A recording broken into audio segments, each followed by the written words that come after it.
Are you exhausted, unable to focus, inefficient? Do you suffer from brain fog, forgetfulness? Have you or someone you know come down with an unexplainable neurological disorder that has not been effectively controlled with medication? If so, you may be suffering from mercury toxicity. Those silver-colored amalgam fillings we have all had as children are 50% mercury. Mercury is a known reproductive neurotoxin under Prop 65 in the state of California. The periodic table of elements in basic chemistry show mercury to be the second most toxic material on the planet.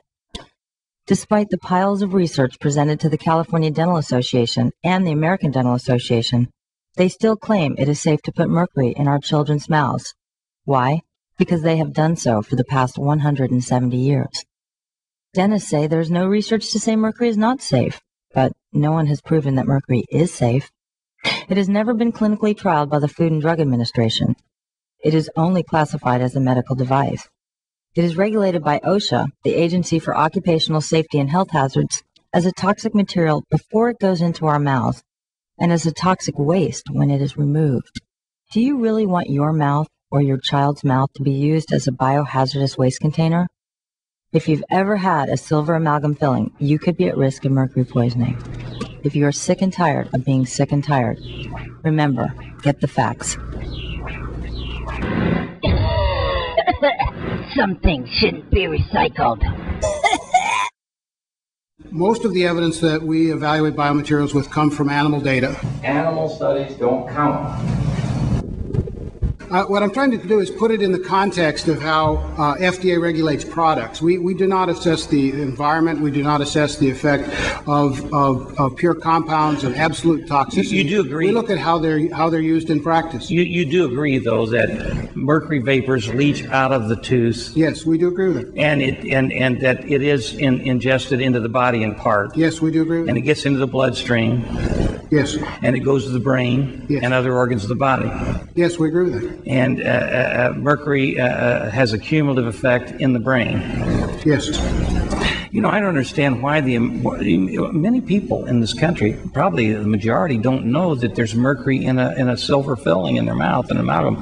Why is it the FDA doesn't at least, since mercury vapors do escape into the mouth and into the body, why doesn't the FDA at least make people aware of that? Well, why not publicize that? If we didn't have mercury in our fillings, would this be a problem? Of course not. That's the answer. If there's any question about the safety of the mercury in your mouth, why not get it out? If there's any question about the safety as far as food treatment plants are concerned, then why not get it out? If there's any question about the burning of it and getting into the environment where we breathe it, then why not get it out? If there's any question about it getting into the waterways, then why not get it out? The only question is, it's the same thing we found with the pharmaceutical companies as far as the commercial and vaccines, it's money. It's money. And it's unfortunate that the safety and the health of the American people comes down to the dollar. Because you know if there's any question about it, you ought to get that substance out of there.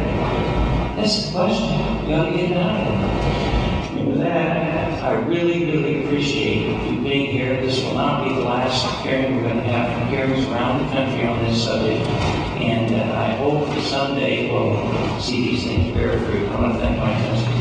Thanks a lot. What's going on with our health agencies in America? And it makes one wonder if maybe the pharmaceutical companies don't have undue influence on our health care and on the health care industry. How can anybody who knows they're putting mercury in other people's mouths not know that there's a risk? I mean, I don't understand that. And our health agencies in this country are sitting back on their haunches and not doing anything about it. Get some of those scientists over there who are a little slow on the uptake to get on the ball. Tell the truth. I think well, they all at least know. Start looking. They know. They know. Somebody, they know. You they're know. afraid of something. You know, a guy sees a golf ball coming between his eyes. He knows he's going to get hit. Dr. Haley, thank you so much for having us in your home. The Open Your Mouth tour has been on the search to find out if mercury is the root of our chronic health problems, and we're here to find out what you have to say about it. The major amount of mercury in body burden in humans comes from the mercury vapor that comes off the dental amalgam. Bottom line is mercury is toxic to the human body. Every function that's ever been observed of mercury in the human body or in a mammalian body has been very negative. But mercury is toxic to all of us. It's just that it affects some of us much more than others. The American Medical Association's job is to protect the health of American people from systemic illnesses, and they've fallen flat on their faces. They have not addressed this. They have said it's in the mouth, it's a dental problem. Medicine doesn't have to worry about it, as if nothing that happens in the mouth can cause any illnesses to anyone else. To say that mercury doesn't get into the body, that mercury doesn't contribute to certain diseases in this country is just absolutely a ridiculous position for anyone to take that reads. You can take that only if you're totally ignorant. What's an acceptable level of mercury? 0. If you can detect it with a mercury vapor sniffer, that would be the lowest amount that's there. Well, we would really like you to show us the mercury vapor tester machine and make sure that we are getting the most accurate readings that we can. And so we're just now reading the amount of mercury that's running around this room to see where it sets. And see, this really should come out to be 0. So you're 0.009 in this room. Remembering that number, 0.009, that's really pretty low.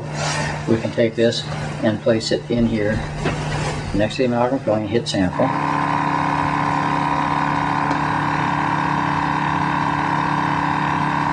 .58. Whoa, wait. We gotta see that, you guys. It went from 0.009. 0.009 to 0.058. Now we're going to say the dentist took his little pick and scraped around on his amalgam filling, so I'm going to lightly scrape on that. Sample this. May not be close enough though.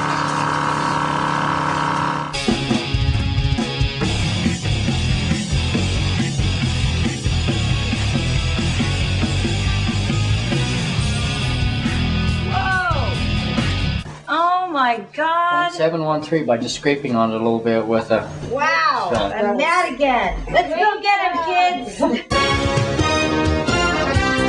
Direct from your nation's capital, this is Inside Washington. Inside Washington.